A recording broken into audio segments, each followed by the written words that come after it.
Assalamualaikum warahmatullahi wabarakatuh. Di sini saya akan menjelaskan mengenai Al-Quran Mukjizat Nabiku, bab 4 Al-Quran Hadis, kelas 10 Madrasah Aliyah.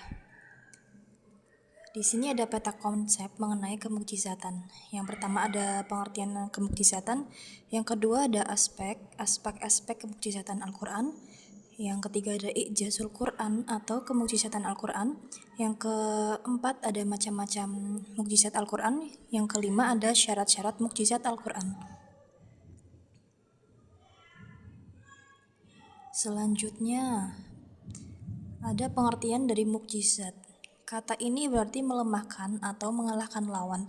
Namun dalam perkembangannya, kata mukjizat juga digunakan untuk memberikan arti pada sesuatu yang hebat atau luar biasa.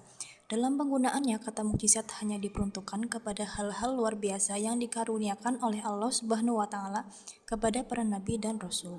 Tujuan dari diturunkannya mukjizat adalah untuk membuktikan kebenaran pengakuan dan ajaran-ajaran para rasul.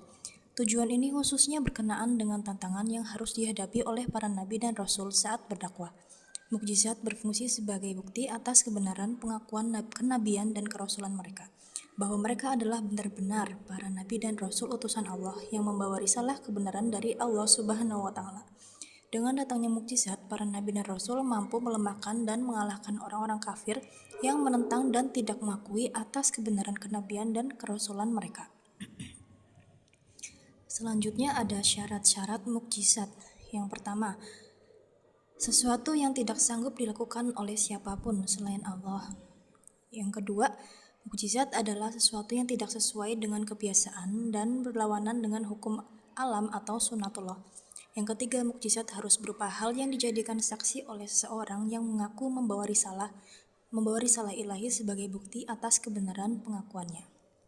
Yang keempat, mukjizat terjadi bertepatan dengan pengakuan Nabi dan penolakan suatu kaum atas pengakuan tersebut.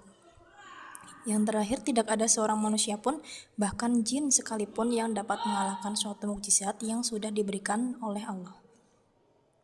Selanjutnya ada macam-macam mukjizat. Yang pertama, ada mukjizat hisi atau kasat mata, yakni mukjizat yang dapat dilihat oleh mata, didengar oleh telinga, dicium oleh hidung, diraba oleh tangan, dan atau dirasa oleh lidah. Tegasnya dapat dicapai dan ditangkap oleh panca indera.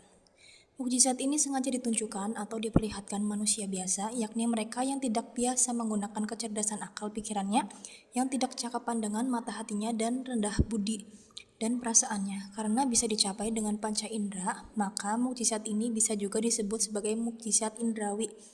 Mukjizat hisi ini dibatasi oleh ruang dan waktu, artinya hanya diperlihatkan kepada umat tertentu dan di masa tertentu.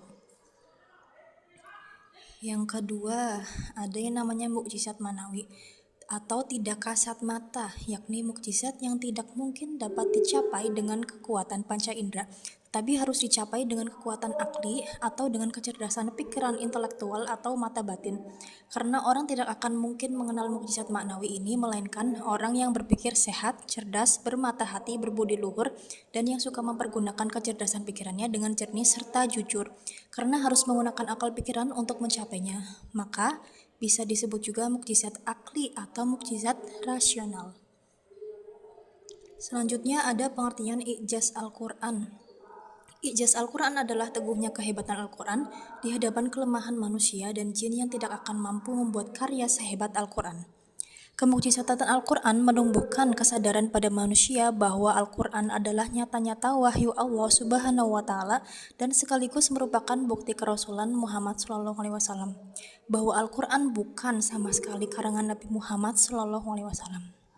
Profesor Quraisyihab berpendapat bahwa kemukjizatan Al-Quran terbukti karena Al-Quran mampu melemahkan orang-orang kafir pada zaman itu yang mengira Al-Quran adalah sihir, bahkan mampu melemahkan orang-orang pada masa kini yang ingin membuat kalimat-kalimat seindah ayat-ayat Al-Quran.